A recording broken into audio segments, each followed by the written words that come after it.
Welcome back, crime sceners. Today I've got a little bit of additional information about the vandalism of Nanette Ellis's car. Will it help in any way? That remains to be seen.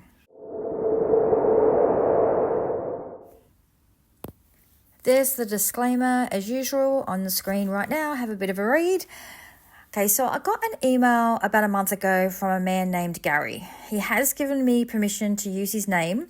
I'm not going to say his whole name because I don't think it's anyone's business, but Gary is his name, and Gary emailed me with some additional information that we didn't know.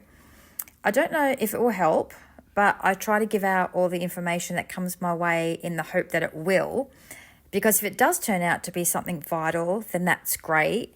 But if it's not anything that's going to crack this case wide open, it might still trigger a memory in someone who might have another piece of the puzzle.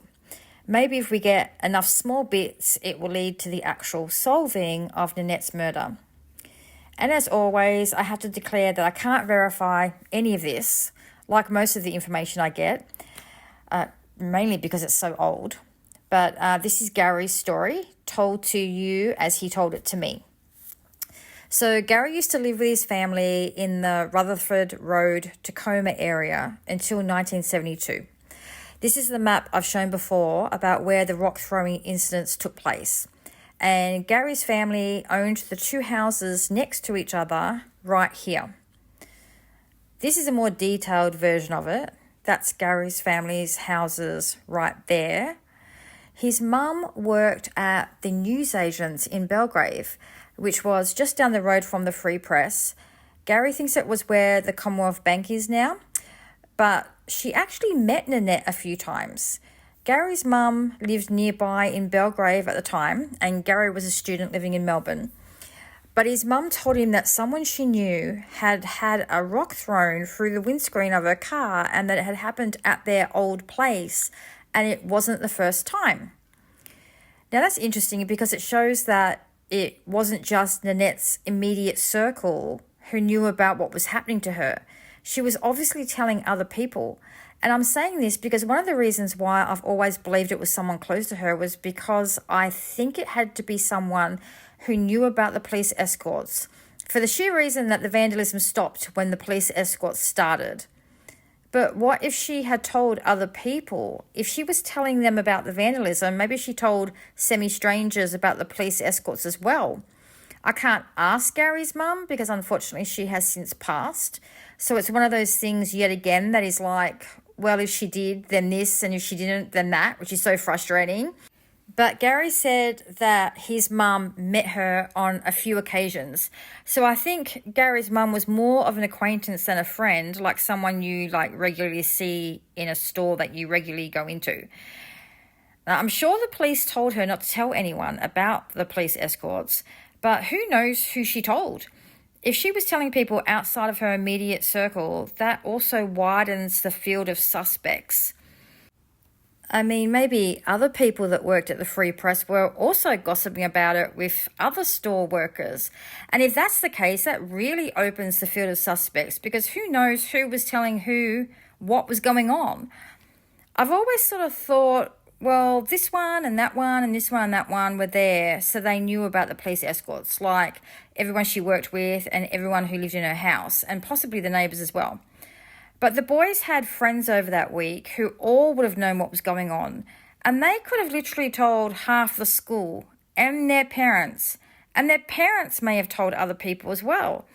And would Margot have told Brian? I mean, he was her husband. It didn't sound like they really got along all that great, but it kind of is a big story to tell about work, isn't it?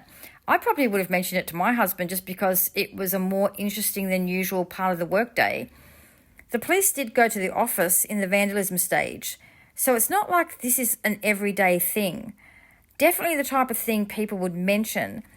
And then there's the sister and other family members who also probably knew. They could have told other people too.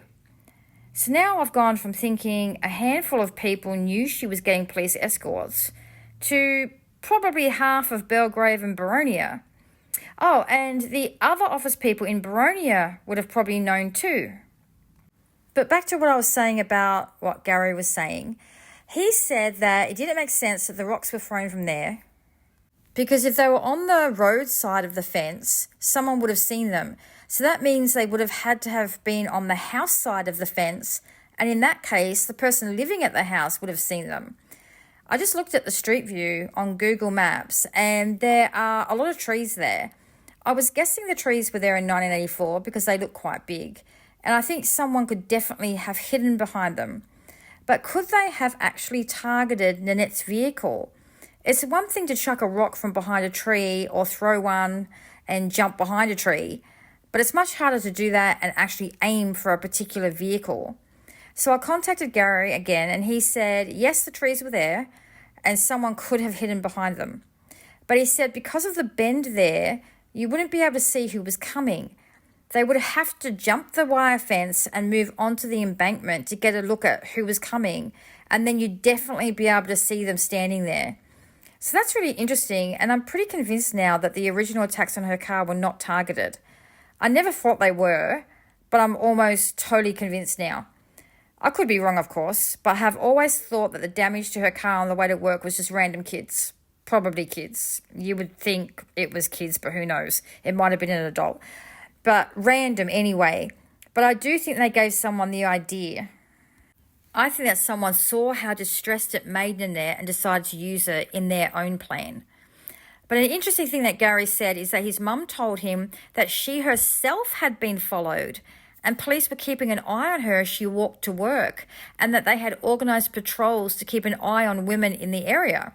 She never mentioned to Gary that Nanette had been murdered, and she moved away from Belgrave and never mentioned it again.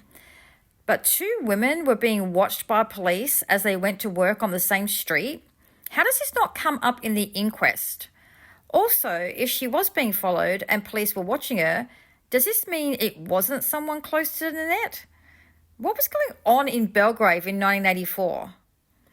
But Gary's mum was adamant that the rock came from the houses they used to own, which is now 1A and 3 Rutherford Road. And that lines up with where the police said they were coming from too. They didn't say those particular houses, but that's the area they said, which is like this picture that I have already shown you before. So is any of this jogging any memories for anyone? Did anyone listening live on Rutherford Road or around Rutherford Road, especially in 1984? If you did, or you know someone who did, head to the comments or shoot me an email, which is in the description.